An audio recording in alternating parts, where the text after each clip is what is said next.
Jean-Guy? Yeah, absolutely. I'd love to jump in for just 1 minute, because Tani and Bev said two things really important.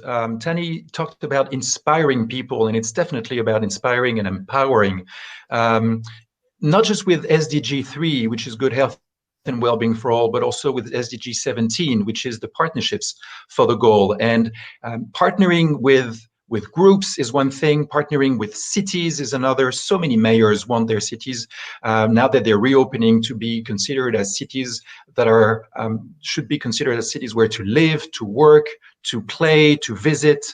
So SDG cities and wellness cities. We're partnering with the city of Marseille, for instance, which is the second most populated city in France, 18 thermal cities in France that are usually competing with each other.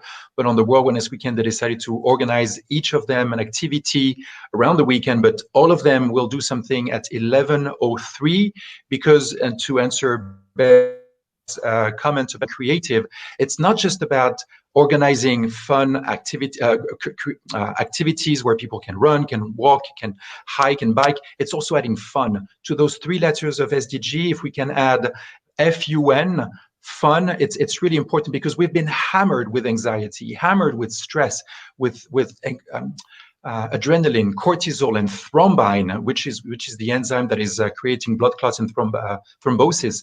We need to help people to be active again, breathe with their mask, with a safe distance. Now, apparently in Sweden, they don't say you should be 6 feet apart. They say you should just leave enough space for a young reindeer to be among you. In the Caribbean, they don't see 6 feet apart. They say, please leave room for a young dolphin to be. And in Canada, they talk about 3 geese. So it's about adding fun, adding excitement, so that people can be legally high on endorphins, serotonin, and oxytocin, learning how to learn each other and not just to fear the presence of someone other, because the other could be contaminating you. Actually, let's make enthusiasm contagious, safely contagious. Absolutely. And let's go to some passionate people in Brussels. Jean-Guy, final words from yourself, raising that profile. The sector that you're involved in, you have a huge opportunity here to raise that bar. Also working with, the SDG cities and other areas, there's a massive opportunity in this space, isn't there? Absolutely. And really, I would like to salute your efforts, your consistency, Gareth. We've known each other for years now. And from meeting an ambassador in Brussels, talking in Davos with the think tank, now on your way to working with the G20, it's just remarkable that what has been shared around this conversation and what you're doing also with UN Habitats. I believe in the coming months, weeks, days, as people reopen, they should reawaken to the fact that their health matters, but their example matters for families, for friends, for colleagues. They should be more active, but they should encourage more people also to get active with them. They should set objectives.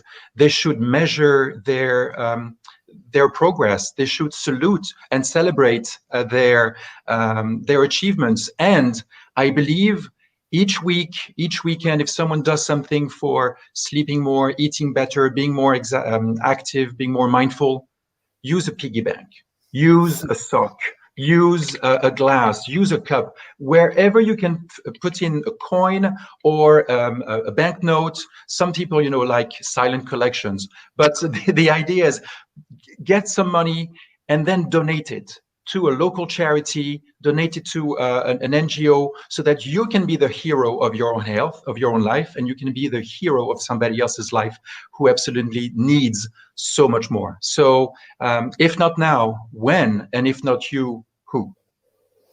Fantastic, Jean-Guy. I'm just delighted that everyone could join us today. And I just want to stop for a couple of minutes and just talk about the whys and how important this work really is. From a healthcare perspective, we face huge challenges, as the general population would be aware, but globally, 18 million is the staff shortfall by 2030. And so we need to look at new ways of creating new and meaningful jobs. And the fitness sector, physical activity, is a new way of looking at that for investments. And just from John Gee mentioned our work with the G20, and we have the opportunity to put social prescribing on the map next month in Berlin at the Global Solutions, and then the T20 in Italy later this year, and our work with UN Habitat on the SDG cities with UNGSII Foundation. And what we're clearly demonstrating, which we have through the WIS platform, is £1 invested, 36 back in societal impact. Now, that's a huge number when you look at the sector is worth $12 trillion. And when we look at how do we leverage investments, there are investments out there, and key players like the Fates are looking at how do we stimulate and grow economies from a purposeful perspective. Physical activity is a huge area of opportunity. So I hope by working together, these connections that we're making, that we can leverage that wider support. Tanny's support, Hugh, Warren, the examples, Bev, Tracy, all of us working together, we can achieve our goal, which is to leave no one behind by 2030.